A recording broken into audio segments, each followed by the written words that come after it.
Olá, amigos do Portal dos Médicos. Nós estamos aqui agora com o professor Paulo Roberto Donadil, que atende aqui no Hospital Universitário, professor de Medicina da Universidade Estadual de Maringá. E nós vamos falar um pouco sobre lúpus. O Hospital Universitário é uma referência nessa área, né, doutor? É uma referência regional, né? Eu acho que existem poucos pontos de atendimento. Hoje está aumentando um pouco na prefeitura de Maringá, mas a região não tem atendimento na área pública e nós atendemos aqui. Nós temos um programa de residência médica. Eu atualmente sou o supervisor desse programa.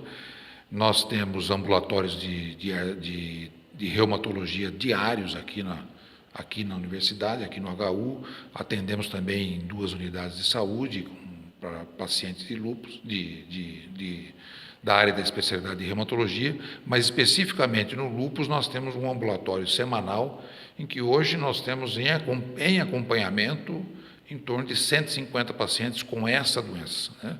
Desde das formas mais simples até as formas mais graves. Essa doença é uma doença autoimune, né? As pessoas produzem um anticorpo contra o seu próprio organismo, e no lúpus especificamente produzem vários anticorpos, não é um anticorpo só. Então, dependendo do que essa pessoa produz de autoanticorpo, ele tem agressões mais ou menos graves, né? O que se torna mais grave no lúpus é quando tem comprometimento renal. Então, nós temos um número até grande de pacientes com lesão renal, e que tem todo um protocolo, que é um protocolo mundial, e que a Sociedade Brasileira de Reumatologia também preconiza, e que o Ministério da Saúde também tem um protocolo para atendimento. Então, nós temos à disposição exames e controles e medicamentos para tratamento dessa doença. Então, nós temos uma experiência razoável. Em torno de 54% dos pacientes que são atendidos aqui no HU são de Maringá, nessa área nossa de reumatologia, e os outros são da regional da 15ª, ou até de outras regiões mais distantes. Mas nós temos atualmente uma experiência razoável no atendimento dessa doença, que é uma doença séria, né, que tem que ser tratada adequadamente, acompanhada adequadamente. Todos os estudos mostram que esses pacientes, quando são acompanhados adequadamente, com garantia de acesso, com garantia de retorno, com garantia de medicamento, eles têm uma melhor qualidade de vida, uma maior sobrevida, né? Então, acho que isso é importante para toda a população. Agora, essa doença tem crescido ou o diagnóstico dessa doença tem crescido? Eu acho que o diagnóstico melhorou muito, né? Para você ter uma ideia, hoje, há 40 anos atrás, ou um pouco mais, há 50 anos atrás, antes do advento aí da corticoterapia, que são os corticoides todos derivados de cortisona, e dos imunossupressores, os pacientes com lúpus tinham uma sobrevida de menos de 5 anos, porque a maioria que tinha lesão renal morriam rapidamente, né? A partir do momento que nós começamos a utilizar essas drogas, esses medicamentos, a mortalidade nessa doença e a qualidade de vida, principalmente, reduziu substancialmente, né? Então, ela é uma doença importante, acomete principalmente mulheres, principalmente no período de fertilidade. Então, o maior número de mulheres é na época que ela tem fertilidade. Então, começa na adolescência até entrar em menopausa, é onde acontece o maior número de pessoas. Existe lúpus pediátrico, existe lúpus depois da menopausa, mas o maior número é numa faixa de idade problemática. Existem vários mitos aí, porque como a gente tem que usar muitos medicamentos, existem preocupações. Por exemplo, comete mulheres numa época que elas querem ter filho, né? Na época de fertilidade. Então, sempre existe um conceito antigo, justamente porque a doença é muito grave, às vezes, de que as mulheres não poderiam engravidar se tivessem essa doença. Hoje isso caiu por terra. Existem protocolos para isso. Nós só desaconselhamos a gestação na paciente lúpica se a doença estiver em atividade, né? Se nós controlamos a doença e a doença está estável por mais de 6 meses, garantindo a estabilidade, ela pode engravidar, se é o desejo. E nós temos que ter o acompanhamento adequado. É classificado como uma gravidez de risco, mas nós não podemos cercear esse desejo das mulheres. E um outro aspecto são os medicamentos, né? Existe toda uma mística, e o que pode ser usado durante a gestação. Nós temos medicamentos, inclusive o corticoide, hidroxicloroquina, que são antimaláricos, que nós usamos em todos os pacientes que têm lúpus, que podem ser usados durante a gestação.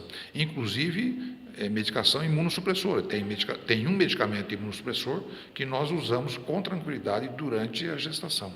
Então é possível, nós temos vários pacientes aqui que levam a gestação até o final, que têm filhos, que levam uma vida normal. É possível que a mulher, por exemplo, tenha lúpus e não tenha ainda sintomas? Com que idade começa a aparecer?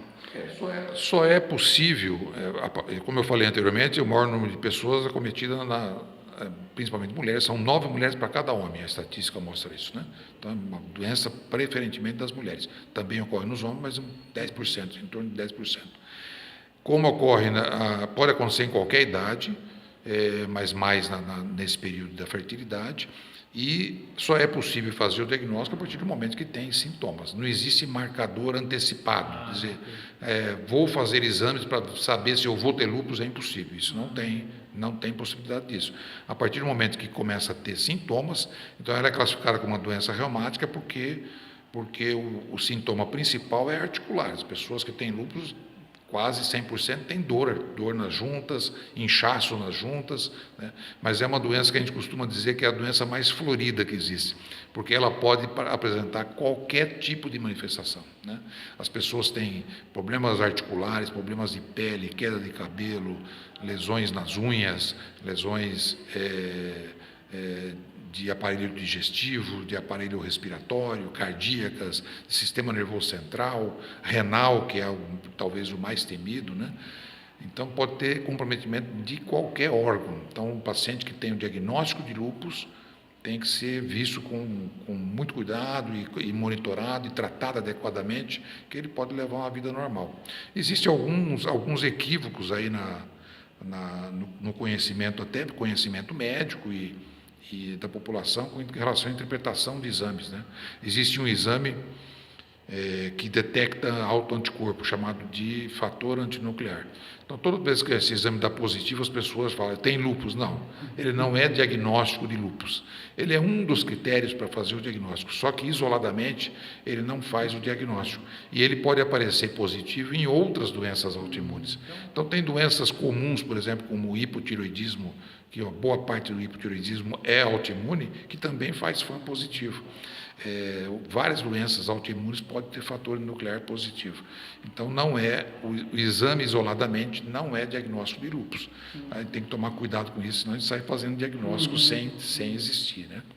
Uma atenção maior, então, é do clínico geral do que propriamente do paciente, né? O clínico é que tem que observar se há condições, né?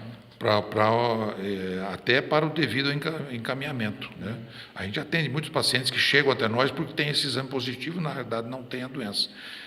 Nós trabalhamos com essa lógica também, já trabalhamos aí em 2014, fizemos um curso de treinamento para 10 clínicos de Maringá, que deu um muito bom resultado, para que eles saibam identificar melhor esses doentes e não precisem encaminhar para o especialista na maioria das vezes. E estamos trabalhando com essa lógica de voltar a fazer treinamentos com os clínicos de Maringá e da região, que é uma função da universidade fazer isso. Muito bem. Obrigado, doutor.